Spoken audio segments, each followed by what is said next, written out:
Let's talk about what's happening in the United Kingdom. The NHS, also known as the National Health Service, is in a crisis. It is seen as a national pride in the UK, a system that provides free consultancy, free diagnosis, and free treatment. But today it is standing at a breaking point.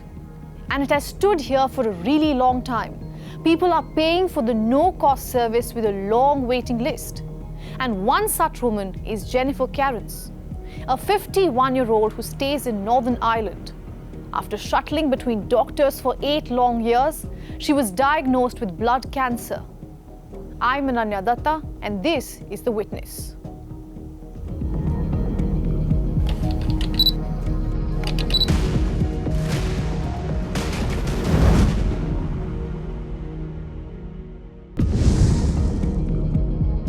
I'm Jennifer Cairns, and this is my story.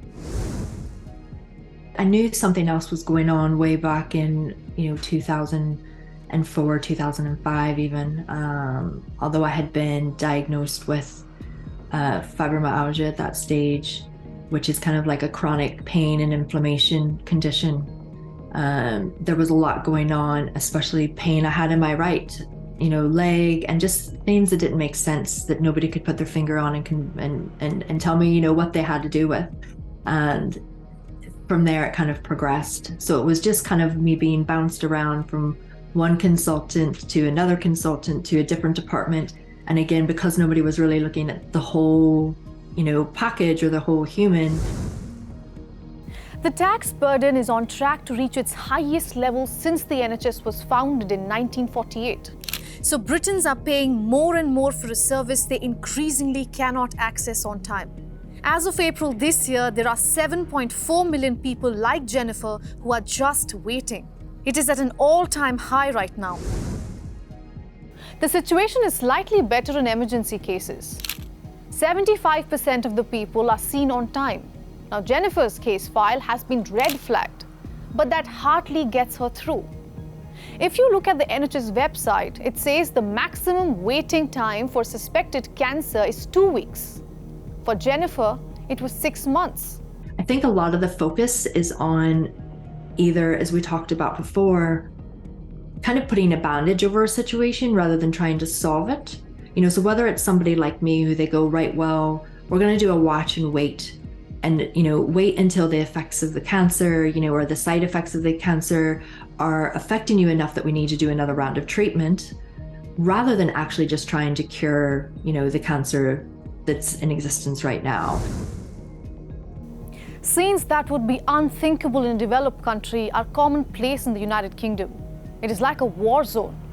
You're first put on waiting list to see the first point of contact, the general practitioner. And that gives birth to a vicious cycle, which means you're waiting for your nurse, the ambulance assistant, your surgeon, and even the social worker. I was having a cup of tea. It was nothing special. We were talking about what we were going to do over the weekend, and I just froze, and I was sitting on the sofa holding a coffee cup, and it was very bizarre because I could feel this whole side of my face go very numb, but I couldn't move. It was almost like I was locked in. And that's what started that journey. And it took me just over a year from that time when I was admitted having seizures to actually be seen by the neurologist. Ambulance staffers and nurses have staged a series of strikes. Pay, working conditions, and overtime have become some sticking issues. Hospitals are running well over capacity.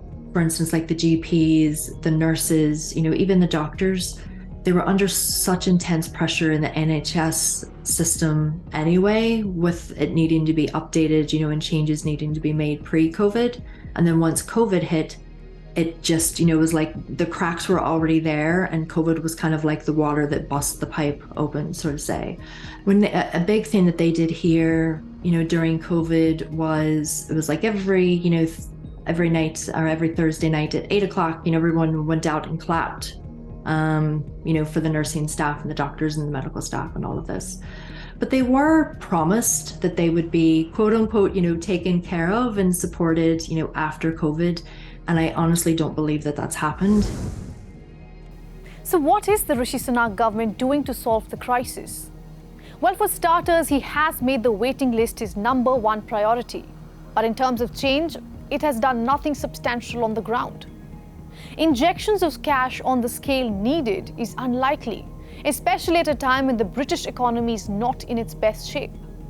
Predictions suggest that NHS waiting list is unlikely to fall this year. Experts are hopeful of a dip that might come mid-next year. And to top it all off, Northern Ireland has its own politics playing out. Yes, we're on the NHS system, but it's slightly different, to that in England. And because our assembly, our local government hasn't been functioning, even access to budgets, and decisions that they could be making around healthcare, it's at a stagnant, right? It's stagnant right now because there's nobody in government to make those local decisions. NHS is a system that is failing the very people it was meant to protect. And the current crisis has set warning bells ringing louder than before. The concern is that these issues get worse the longer they go untreated. And at this moment, it is unclear how the NHS will regain its footing. For a lot of us in that position, and there's a lot of us, in that kind of chronic position, it's very, very difficult, and often you don't feel heard or seen or validated. I hope that there's change. I think we have to remain optimistic. I think as soon as we lose all hope, and we have a 100% tainted view of things, nothing's going to get accomplished. That was the United Kingdom from a common man's lens. I'm Ananya Dutta, and I will be back with another witness story. Till then, goodbye.